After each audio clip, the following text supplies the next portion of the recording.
Assalamualaikum warahmatullahi wabarakatuh. Jumpa lagi teman. Kali ini kembali lagi saya akan membawakan kisah dari Simple Man. Seperti apa kisahnya? Gak usah banyak ngomong lagi ya, langsung aja. Tapi sebelum kita masuk ke kisahnya, biasa kita harus berdoa dulu ya. Bismillahirrahmanirrahim. Allahumma sholli ala Sayyidina Muhammad sallallahu alaihi wasallam. Oke teman-teman, kita masuk ke ceritanya.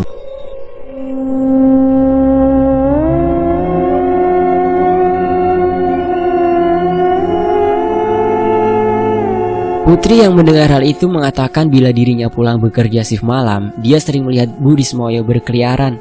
Namun Mbak Nanik justru berkata bila Putri berbohong. Putri pun pergi dengan perasaan bingung. Sudah 2 hari Anggi mengajukan surat cuti. Dia memilih pulang seperti saran yang diberikan Putri tempo hari. Dika dan Elin berpamitan karena malam Jumat ini mereka mendapat giliran shift malam. Setelah mereka pergi, Putri meraih linggis yang dia sembunyikan pagi ini, mencari letak di mana Bu Rismoyo memberitahunya. Ia pernah mendengar, mungkin saja ini adalah akar masalahnya, karena bangunan ini memang terasa janggal. Dengan mengikuti perkataan Ibu Rismoyo, mungkin Putri bisa membuat tempat ini menjadi lebih baik. Setidaknya itu yang ia pikirkan. Putri mulai membongkar di tempat yang dia pikir benda itu disembunyikan. Berbekal linggis ia mulai menghantamkannya, mencungkil sedikit demi sedikit, sampai dia menemukan setatah rajut dari kain di mana di dalamnya terdapat sebuah botol berisikan kertas yang dilipat dengan seikat tali. Ada sesuatu yang Putri rasakan saat menyentuh botol itu. Ia tak mengerti, tiba-tiba suasana rumah ini terasa lebih sunyi, lebih dingin dari biasanya. Putri membuka botol, meraih kertas yang dilipat. Perlahan-lahan ia menarik seutas tali yang melingkari kertas yang tak terlalu besar. Kertas itu terlihat tua berwarna kekuningan. Di dalam kertas tersebut, Putri menemukan tulisan tangan berbahasa Arab. Rupanya itu adalah isim. Ia pernah mendengar tentang isim dan raja. Itu seperti surat yang menggunakan bahasa Arab yang biasa digunakan untuk jimat lama. Putri tak berani membaca kertas itu. Ia tahu ada yang salah dengan ini. Saat dari belakang ia merasa sesuatu mengawasi dirinya. Putri melihat ruang tengah yang kosong, seakan-akan dirinya mendengar langkah kaki. Namun tak ada siapapun sebelum sesuatu melintas dengan cepat. Lenyap. Dari dalam kamar Putri terdengar rintihan suara wanita yang sedang menangis. Begitu pilu, hingga tanpa sadar Putri melangkah perlahan-lahan mendekati kamarnya. Ia tahu ada sesuatu di dalam sana. Siapa? Bukankah dia sendirian di dalam rumah ini? Putri membuka pintu, namun ia tak menemukan siapapun. Apakah dirinya salah mendengar? Namun dari kamar tempat Elin tidur, tiba-tiba suara pintu berderit terbuka terdengar, membuat Putri melihat sesuatu yang ada di dalamnya. Sesuatu berdiri di dalam kegelapan kamar melihat dirinya. Sebelum Putri mendekat, suara itu kembali terdengar. Mbak Yu. Putri kembali melihat ke dalam kamarnya. Ia mencari di mana suara itu berasal saat aku nang dhuwur, Mbak. Iya dhuwurmu. Merinding. Putri mengangkat kepalanya saat di atas ia melihat wajah wanita melihat Putri. Melotot. Tidak ada yang tahu apa yang dilakukan Putri. Tidak ada, karena saat Dika dan Elin sampai di rumah, tidak ada apa-apa. Tapi Elin merasakan hal lain. Saat pertama Elin menginjakan kaki di lantai kos, dia sudah merasa aneh. Udara di dalam kos terasa anyep atau hambar, tidak nyaman. Tetapi Elin tidak mau mengatakan hal ini kepada Dika, karena takut Dika salah persepsi dengan apa yang Elin rasakan. Namun sepertinya tak lama bagi Dika untuk menyadari keanehan ini, karena saat mereka menuju ke kamar masing-masing, di ruang tengah mereka menemukan Putri. Putri duduk di atas lantai di antara meja dan kursi dengan piring berisikan nasi yang lembek, seperti dimasak dengan serampangan, tidak matang. Putri terus menyuap nasi yang terlihat seperti mudahan itu dengan tangan kosong. Dika dan Elin merasa mual saat melihat Putri. Dika yang terkejut lalu bertanya kepada Putri, tapi perempuan itu tidak menjawab sama sekali. Elin akhirnya berjongkok mengambil piring itu dari hadapan Putri. Reaksi perempuan itu adalah melotot, memandang Elin dengan sorot meremehkan. Elin merinding saat Putri memandanginya. Elin meninggalkan Putri, sementara Dika yang tidak tahu apa-apa lalu masuk ke dalam kamar, mengunci pintu. Disitulah Elin menemukan satu keramik seperti tercongkel, tapi Elin tidak berpikir apa-apa. Ia meletakkan piring lalu kembali ke kamar. Putri sudah tidak ada di ruang tengah. Elin melangkah masuk ke dalam kamar mengunci pintu, tapi perasaannya tidak tenang. Ia memandangi kamar Putri dari jendela. Gelap sekali. Meski hari belum siang, tapi belum pernah Elin merasa segelap ini di dalam kamar Putri. Elin masih belum tahu apa yang terjadi dengan temannya. Sampai akhirnya ia baru saja menyadari di samping kamar Putri, tepatnya kamar kosong yang belum ada penghuninya, tepatnya di gorden, ada wajah seorang kakek tua memandangi Elin. Sontak perempuan itu berkilah dan menutup rapat-rapat jendela. Elin mulai sadar di dalam kos ini berbeda. Setelah shift malam, Elin berniat istirahat sebentar. Dia melangkah ke atas ranjang. Saat tubuhnya menempel tepat di atas dipan, Elin langsung merasakan bahwa dirinya tak lagi sendirian di tempat ini. Dari celah pintu almari seperti ada yang mengawasi dirinya. Elin mulai merasa cemas. Elin ingat petua bapak, manusia itu sensitif tapi tidak semua bisa memaksimalkan kesensitifan ini. Saat seseorang sendirian tapi merasa bahwa ada yang mengawasi hal ini benar adanya, artinya tak jauh dari orang tersebut sebenarnya sesuatu sedang mengintai, menunggu. Elin membongkar isi tasnya. Ia mencari di mana terakhir menyimpan benda itu. Semakin lama suasana di dalam kamar semakin intens. Terasa penuh, namun udaranya begitu hambar. Sangat tidak menyenangkan untuk ditinggali. Setelah Elin mencari membongkar tumpukan pakaian, akhirnya ia menemukan benda itu. Tasbih yang dibuat dari biji salak. Elin segera berzikir di atas dipan tempat duduknya, membaca ayat menenangkan dirinya. Setidaknya itu yang Elin harapkan. Namun belum berhasil Elin menenangkan diri. Pintu yang sudah dikunci tiba-tiba terbuka dengan sendiri. Elin berhenti sebentar, namun jari jemarinya masih memutar tasbih biji salak. Saat itulah tidak ada angin. Pintu yang terbuka menutup lagi, namun menimbulkan suara berdebam yang sangat keras. Hal ini disusul dengan jeritan suara dari kamar Putri. Elin hanya bisa tercengang mendengarnya. Elin pergi keluar. Di sana dia melihat Dika yang sudah berganti pakaian. Mereka saling berpandangan satu sama lain sebelum yakin menuju ke kamar Putri bersama-sama. Dika berjalan di belakang Elin yang perlahan-lahan mendorong pintu. Di sana mereka melihat Putri yang sedang tidur. Mereka yakin mendengar suara Putri menjerit, namun nyatanya perempuan ini sedang tidur lelap.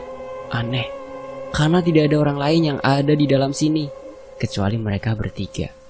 Saat itulah Putri membuka mata lalu duduk di atas dipan. Putri menunduk dengan rambut berantakan. Elin akhirnya yakin setelah sebelumnya dirinya hanya merasa curiga. Yang pertama Elin lakukan adalah mendekati Putri perlahan-lahan, lalu menepuk bahunya. Asmani sinten? Putri tak langsung menjawab. Ia hanya menyeringai.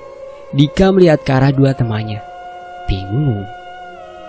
Bapak pernah bilang, setan tidak akan berbohong saat ditanya. Mereka menyesatkan, namun menghindari sebuah kebohongan. Begitu juga dengan apa yang Elin lihat saat ini. Putri tidak menjawab pertanyaan.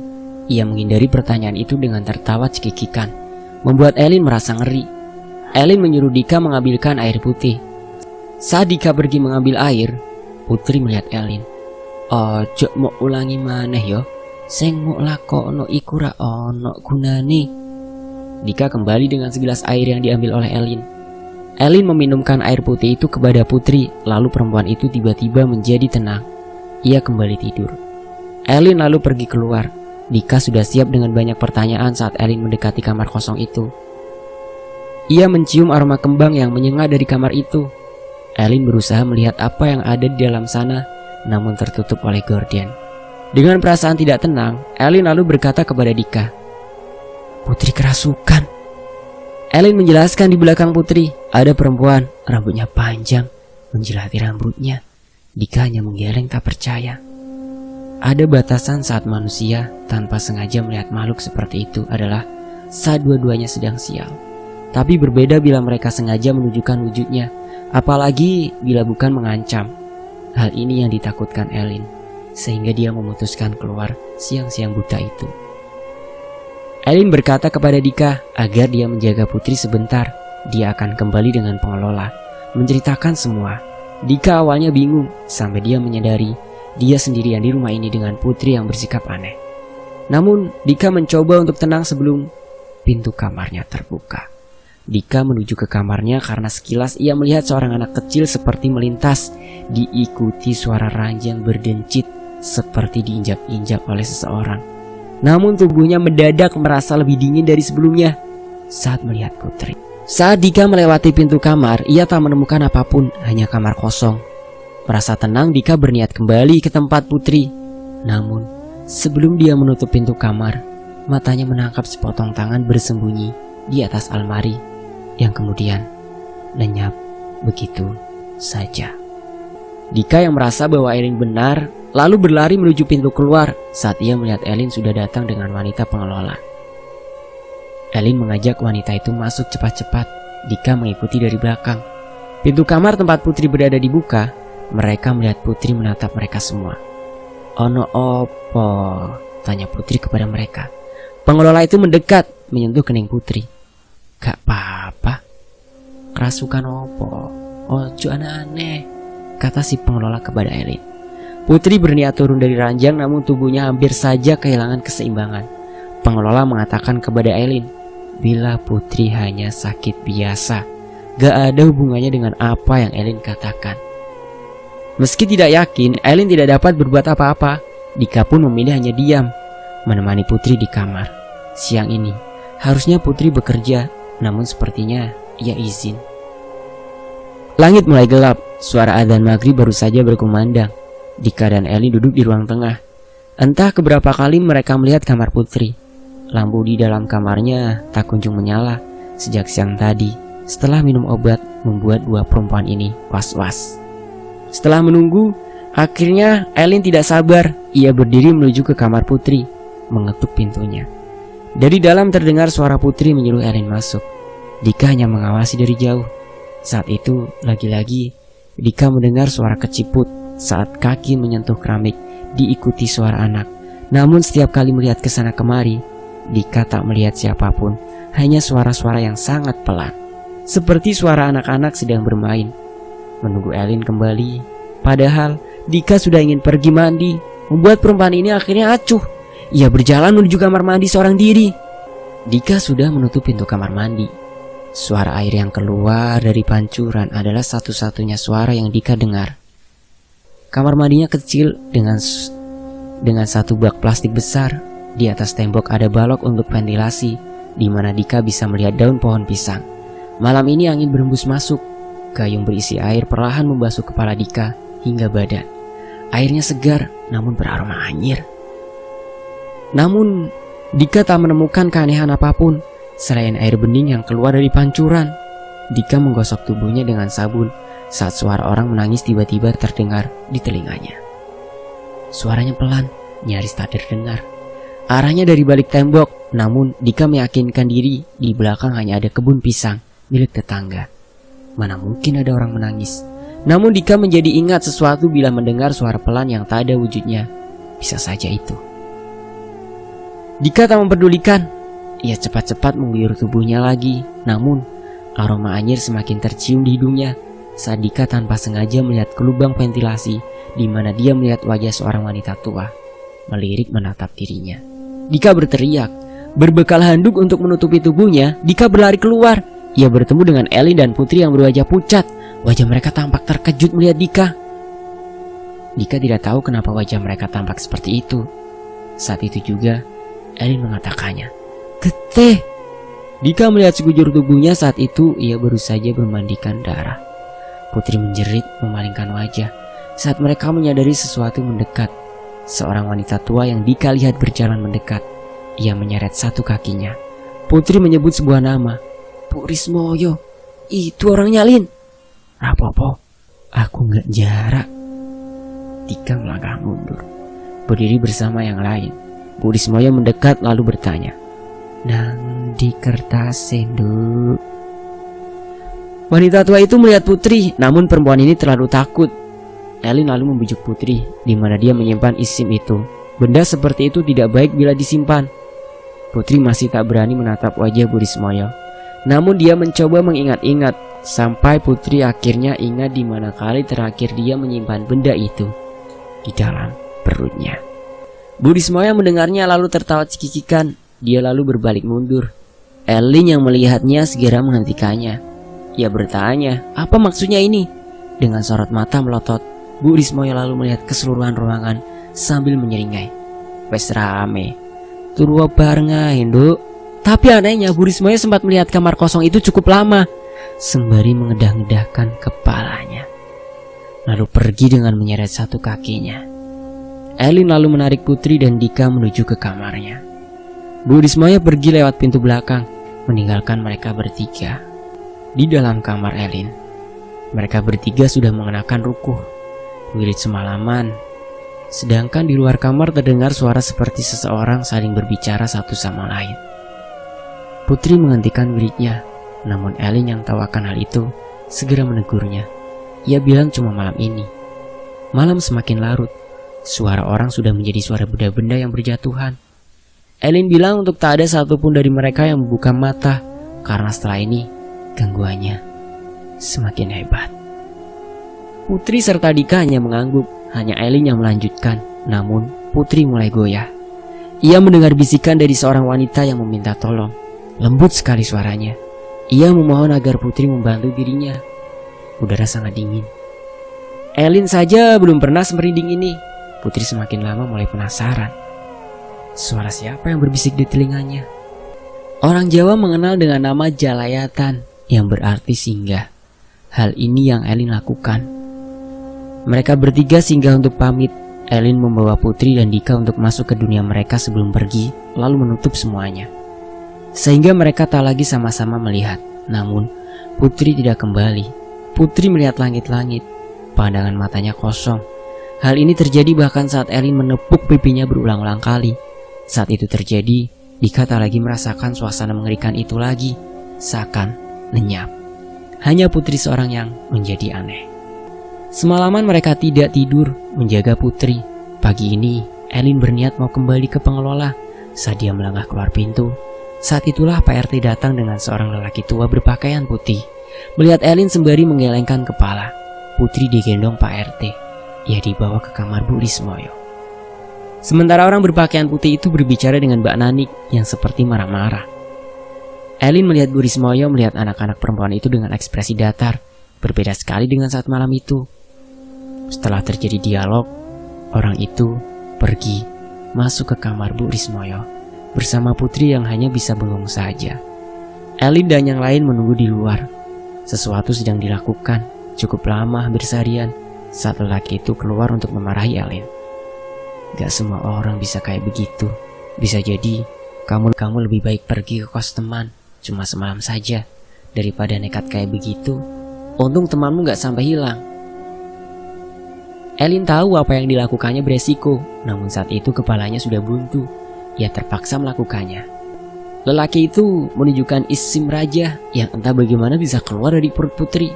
Rupanya lelaki itu dulu memang sengaja memendam di dalam rumah hanya untuk memancing padur dari anak si ibu yang bersemayam di tubuh Bu Rismoyo. Sekarang tak ada lagi yang perlu dikhawatirkan. Ibu dan anak sudah diikat. Rumah itu masih ada penghuninya, namun tak seusil apa yang dipegang lelaki itu. Lelaki itu juga mengatakan bahwa mereka sudah bisa kembali menempati rumah itu. Hanya saja ada satu kamar yang tak boleh dibuka, kamar kosong itu. Elin bertanya perihal isi di dalam kamar kosong itu. Si lelaki tak keberatan menjawab, itu adalah rumah beraung saat tempat ini masih menjadi Oma Cecer Telu. Tidak bisa diusir, tidak mengganggu, asal tidak diganggu. Lelaki itu akan menjelaskan hal ini sama pengelola. Lelaki itu juga menjelaskan kepada Putri setelah dia siuman. Namun seperti yang Dika katakan, ada tempat kos lain yang lebih dekat dengan pabrik kertas, sehingga mereka bertiga akhirnya sepakat tetap pindah. Hal ini diceritakan dari mulut ke mulut, menjadi semacam cerita di desa penulis. Namun sebelum mengakhiri cerita ini, penulis akan beritahukan rumah itu masih ditinggali dan masih menjadi tempat kos yang ramai, walaupun sempat sepi. Karena sepeninggalnya 3 perempuan itu, 1 perempuan kembali, namanya Anggi. Anggi menjadi satu-satunya perempuan yang tidak tahu akan hal ini.